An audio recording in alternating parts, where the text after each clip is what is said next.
Welcome back to Behind the Piece, the Emerine podcast. In our first three episodes, we explored sustainability, technology meeting craft, and how students build their careers. Today, we're shifting perspectives entirely, from making individual pieces to leading entire companies. I'm Ishal, founder of Emerine, and I'm joined by Parul Bansal, CEO for design, product development, and merchandising at Satara Jewelry.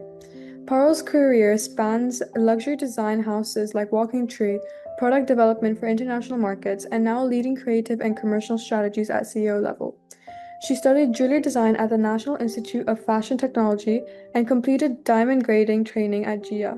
Here's what makes this conversation different. Parul isn't just a designer who understands business. She's a business leader who thinks in collections, markets, margins, and teams. She makes decisions that determine what gets made, what gets sold, and what succeeds. As someone building a brand, I need to understand this side of jewelry, the side where creativity meets commerce and where beautiful ideas become either viable businesses or don't. Parul, thank you so much for joining me. Thank you, Isha. I'm excited to be here. So, you've moved from a designer to leading design and product strategy as a CEO. That's not just a job change, it's like a completely different way of thinking. So, what surprised you most about the transition, and what do you see now that you couldn't see when you're only designing? So, Ishal, it's not been a very big surprise for me because I have always started my career with doing more than just being a jewelry designer. I started as a visual merchandiser in my first year, so I was given a chance to build branding, come up with retail stores, even open a few stores across India, and stand behind the counter and even make the first sales. So I have a first-hand experience about a lot of things that most designers would not end up with. In the first year of my job, I was already heading a team of like a large team of designers who were double my age. So I have got a very good exposure in the initial years of my design experience. And I love exploring more than just designing. So when you look at so many aspects, automatically your brain trains yourself. As a designer, you should always indulge in more than just putting pen to the paper. When you see the other side of the jewelry design, you start learning much more than just drawing. You understand the ergonomics, you understand the client, the positioning of the brand. You can even be at the sales counter wherever you are working, or if you own your company, you should be there, to feel what is selling, what is making impact to your customers. So I guess it's been a transition definitely for me to be a CEO after being just a jewelry designer. But yes, it was, there were no surprises involved. There have been like a lot of hard work, a lot of experience on the way that has brought me here. Yeah, I think that's quite fascinating because I think like a lot of designers, myself included, like focus so much on the creative side that we don't Mhm. realize that there's an entire like strategic layer determining what actually gets made. Okay, so as CEO of product development, you're not designing one beautiful piece, you're shaping entire collections. So how do you think about what a collection needs? Like what makes a jewelry collection commercially successful beyond just having beautiful individual pieces? Okay, so as you know, the market for jewelry is really huge. It has a lot of depth because there are enough brands. Every day new people are coming up with their collections, and you have it available from all types of metals, materials, prices, right? Yeah. So you have to stand a ground where you want to be, what is your story, and you have to take that ground and stand there visibly, and make sure that story gets translated to your client. They understand what you think about your brand. Yeah. And of course, it becomes a lot easier once you are sure about what you want to do with your brand. So for us, we always look forward to building small collections. Like, for example, designers get very carried away very fast with design inspirations. So inspirations are one thing, but translation has to be in such a way that you are able to cover up the requirements of the clients from small to large. Like, for example, you have price range of say $5,000 to $50,000. So there's like a lot of transition of pricing, and you are able to cover up more clients, more people, more packages. Yeah. So, for example, you take a butterfly or a flower as a theme. So just don't run after one inspiration. You should have maybe smaller collections, but say four inspirations. So it becomes a little larger package to choose from. So it's almost like you're designing a portfolio and not just products. So how do Yes. you decide what stays and what gets cut? Because I imagine not every design makes it to production, even if it's really nice. So, as I said, you have to stand a ground. You have to stand to your story. If you believe what you are doing, you have to cut out everything that does not resonate with your story. So, for example, I think you are doing demi-fine jewelry Mm-hmm. with your brand. I think you should stick with it for a while till the customer realizes whom they are dealing with.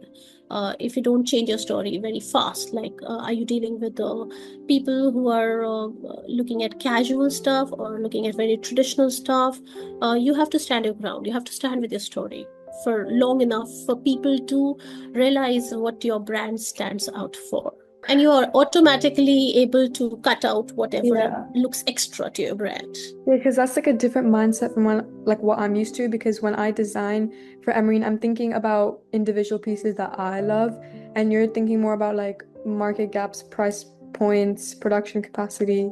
Yes, yes, of course. We have to look at it, everything. So let's talk about something most design students avoid, so the numbers.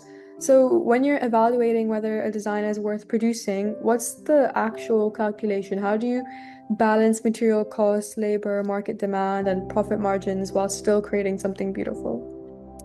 So as I say that we have to have some variety on our plate. So when we are dividing our collections between price points, you are giving the client a breakup of how low a price can be and how high your price can be on a collection. So of course, costing is very important. Sometimes a product that you come up with might be very cost intensive and it might look very beautiful, but when you see it from the perspective of the client, the piece might look too small for being so expensive or too casual for the price it is. So it might not justify the look of the product. And sometimes we even have to melt our samples. We have to like get rid of those samples that it might look great, but it's not justifying what it needed to be on the table. So I think. If you are following the bestsellers, your price, your sweet price points that you have decided for your brand, you should be able to find where your pieces are going. You should be able to lead from that perspective. So is there ever a tension between what you know will be profitable and what you want to create creatively? So like how do you navigate that as someone who's both a designer and a business leader? See, I'll tell you, there is always a tension between what I want to do as a designer, because I always want to be over creative, over very different. But you have to see what your client is looking for. If you're a very fashion forward brand, you cannot go back to the local tastes, even if it is very alluring to you. And if you're looking at a very like a day to day wearable jewelry, you have to make sure the ergonomics are in place, your price points are in place, the looks are in place. It cannot be very heavy, very junky. So, of course, a lot of factors built together. Yeah, so when you have to say no to a design, maybe it's gorgeous, but the numbers don't work. So how do you make that call and Yes. how do you explain that to your design team? It's you have to build a team over a period of time. You have to learn to win their trust. When we explain to them, they understand, because they've been there. We are training their minds. We're not teaching them, we're training them. We are showing them our bestsellers, what sells well, what category is moving fast. So they are also getting trained along with just not drawing on one side. They are being exposed to all this data. So once your team is on the same page as you, they are also able to see what you are seeing. They will automatically resonate with what you have to say about yeah. So it is easy to mold them if they have your trust. Yeah, okay, so You led creative teams now rather than working as a solo designer. So what's the biggest difference between managing your own creativity and managing other people's? And how do you give designers freedom while ensuring commercial viability?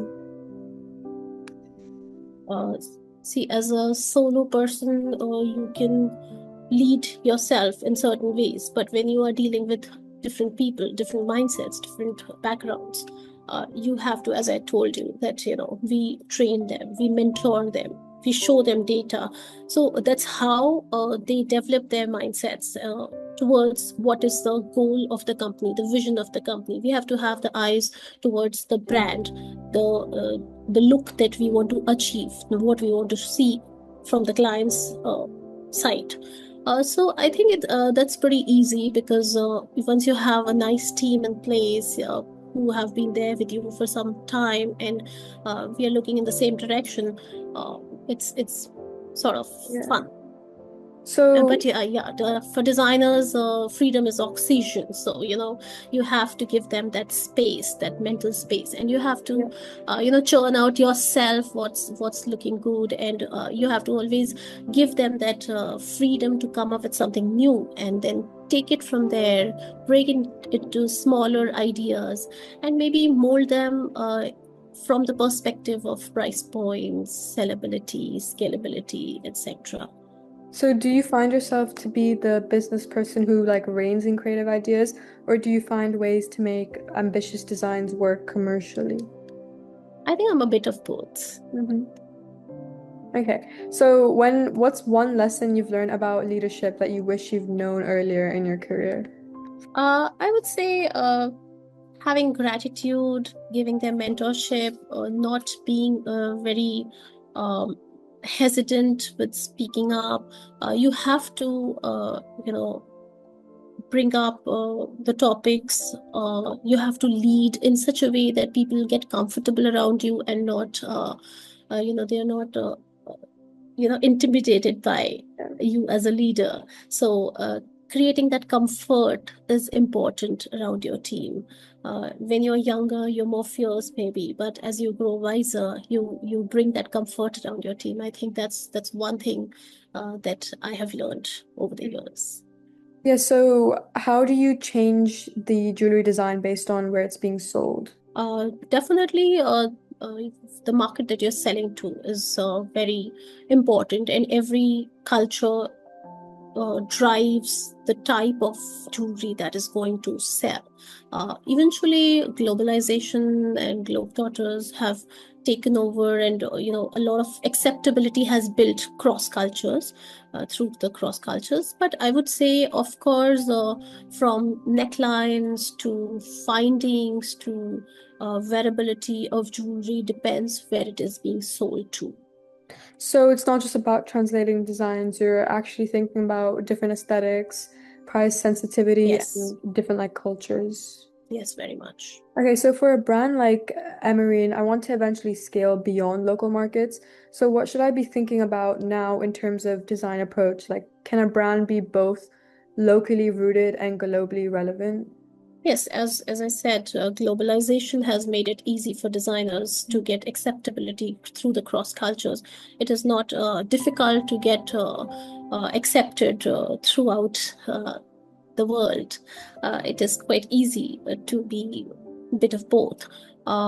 You can do a few deeply rooted inspirations for your collections, and you could do a few which are pretty much out there, globally accepted.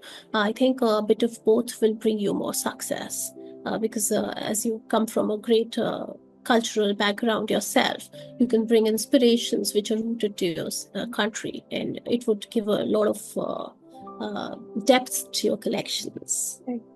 So here's something I constantly think about when I build Emerine. So how do you grow responsibly? Like you're making decisions about production volume, inventory, supply chains. From the CEO's seat, what does responsible growth actually look like when you're balancing business targets with thoughtful resource use? See, in today's scenario, there are a lot of ways to do sustainable jewelry. Even lab-grown diamonds are counted as sustainable. I'm not sure how they do really, but yeah, they are slightly more sustainable than the natural diamonds in a few ways. Then you have recycled gold coming up, and there are alternative materials to gold, like titanium, etc., which you could think of if you are doing fine jewelry for building a little bit of sustainability in your business. More than that, I think slow fashion is a very big sustainability factor that you can build into your brand. Uh, sometimes less is more. I think your brand is already following something like that. I Yeah. read on your website. Yeah. So I think that's a great way of moving forward, that you do less, but you do meaningful. You do something that can be there for years with people, and they cherish it for longer time, and they buy less, but they cherish it for longer. I Yeah. think that's a great sustainability move in itself. So, do you think sustainability is more of a business advantage, a cost center, or both? It can be both. It depends on how you treat it. Yeah, okay. So, final question, and I want the real answer. What's one harsh business truth about jewelry that you think young designers should know before they launch their own brands? So, like, what reality check do you wish someone had given to you earlier on? So I feel you should take small steps.